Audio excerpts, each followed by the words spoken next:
ஆண்டவரும் இரட்சகருமாகிய இயேசு கிறிஸ்துவின் இனிய நாமத்தில் யாவருக்கும் அன்பின் வாழ்த்துக்களை தெரிவித்துக் கொள்கிறேன். அருமையான தேவ பிள்ளைகளே, இந்த பரிசுத்தமான ஓய்வு நாளில் புதிய நாள் புதிய நம்பிக்கை தின தியானத்தின் மூலமாக இவங்களை சந்திப்பதில் நான் மிகுந்த மகிழ்ச்சி அடைகிறேன். அல்லேலூயா.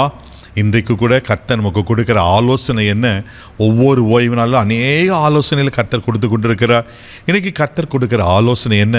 பிரசங்கின் புஸ்தகம் 2ஆம் அதிகாரம் 13வது வசனத்தை கூட நம்ம வாசிக்க கேட்போம்.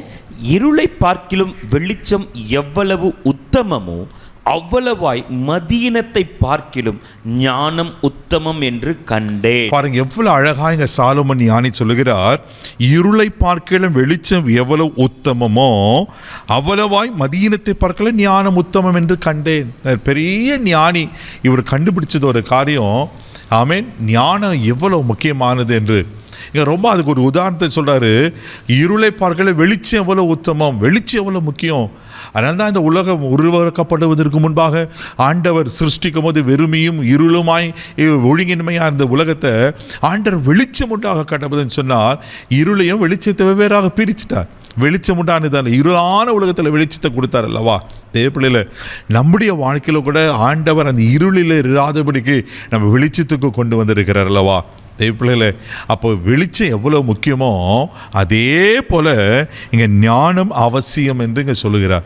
அவர் சொல்கிறாரு, அவ்வளவாய் மதீனத்தை பார்க்கலாம் ஞானம் உத்தம் என்று. இன்றைக்கி நிறைய பேர் இந்த மதீனமாய் நடந்து கொள்ளுகிறதுனால தான் நிறைய காரியங்களை இழந்து போகிறாங்க.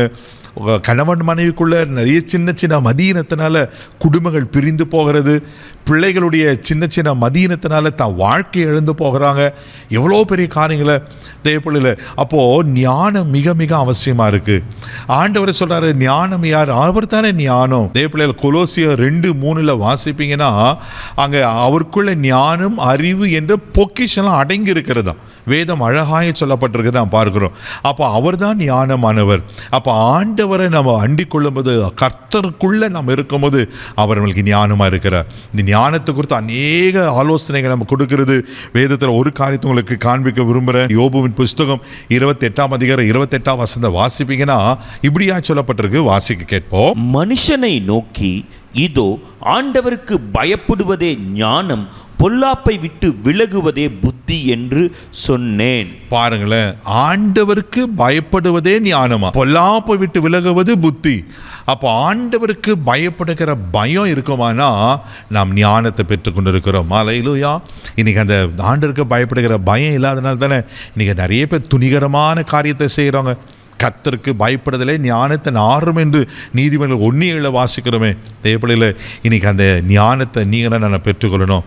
குடும்ப சந்தோஷமாக இருக்கணும்னா, பிள்ளைங்களை நல்ல விதத்தில் வளர்க்கணும்னா, கணவன் மனைவிக்குள்ள உறவுகளை சரியாக இருக்கணும்னா, ஒரு சபை இன்னைக்கு சரியாக இருக்கணும்னா, இன்னைக்கு விசுவாச வாழ்க்கையில் நான் பரிசுத்தமாக வாழணும்னா, எல்லாவற்றுக்கும் ஞானம் மிக மிக அவசியமாக இருக்கிறது. அல்லேலூயா. நீதிமொழிகள் புஸ்தகம் 11ஆம் அதிகாரம் 2வது வசனத்தை கூட நீங்கள் வாசிக்கும் போது இப்படியா சொல்லப்பட்டிருக்கு. வாசிக்க கேட்போம். அகந்தை வந்தால் லட்சையும் வரும், தாழ்ந்த சிந்தை உள்ளவரிடத்தில் ஞானம் உண்டு.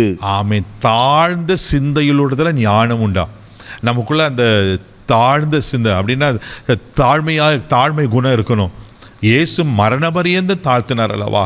இன்றைக்கி நிறைய பேருக்குள்ள சின்ன சின்ன கொஞ்சம் காரியம் வந்துட்டாலும் பெருமை வந்துடுது.